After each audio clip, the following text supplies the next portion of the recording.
It was a quiet evening. The sky outside was a fading shade of orange, and the warm glow of the setting sun filtered through the window. On the kitchen counter sat a small, wrapped box with a note attached. The handwriting on the note was neat and careful. "Open when you're ready." I hesitated, staring at the box as if it held something alive. Something about it felt heavy, not in weight, but in meaning. My fingers brushed the paper, and I felt the urge to open it immediately, but something held me back. Was it fear, curiosity, or both? An hour passed, and the box remained untouched. I tried distracting myself, scrolling on my phone, flipping through TV channels, but my thoughts kept circling back. What was inside? Why did the note feel so personal? The handwriting seemed familiar, but I couldn't place it. Finally, the curiosity was too much to bear. I walked over, picked it up, and slowly unwrapped it. Inside was a small wooden jewelry box. It looked old, its surface worn but polished. My heart raced as I opened the lid. Inside was a key, a simple silver key with no markings. Just beneath it was another note, folded neatly. It read, "Sometimes, to find answers, you have to unlock the past." The past? My past? Memories I had long buried started to surface. The house where I grew up, the old shed in the backyard,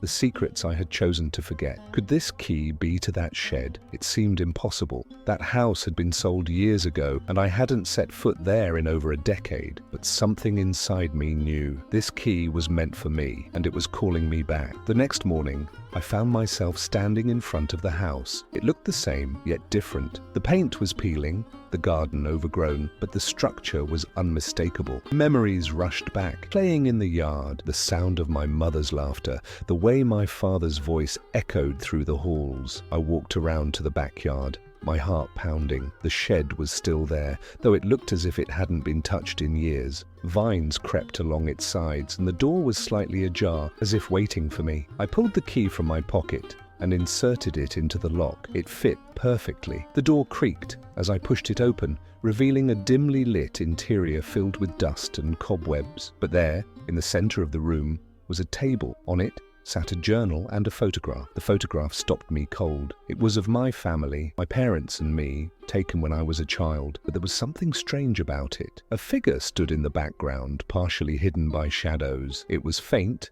but unmistakable, like someone had been watching us. I picked up the journal with trembling hands. The first page had my mother's handwriting. It read, "If you're reading this, you've found the key. I hope you're ready to learn the truth." The truth? My hands shook as I flipped through the pages. Each entry revealed pieces of a story I had never known. My mother wrote about a man who had been a part of her life before she met my father, a man who had followed her, obsessed with her. She described his eyes, his voice, the way he always seemed to know where she was. She thought she had escaped him, but he had returned, watching, waiting. The entries grew more frantic. She wrote about seeing him near our house, about finding notes left at our door, about the fear that consumed her. Then one day, the entries stopped. The journal ended abruptly, as if she had no more time to write. I sat there, stunned. Questions flooded my mind. Who was this man? What happened to him? Why had no one ever told me? And then I saw it. Another note tucked into the back of the journal. It read, "He's still out there." A chill ran down my spine. I looked around the shed, suddenly feeling exposed. The air felt heavier, and every creak of the wood seemed louder. I grabbed the journal and the photograph and left,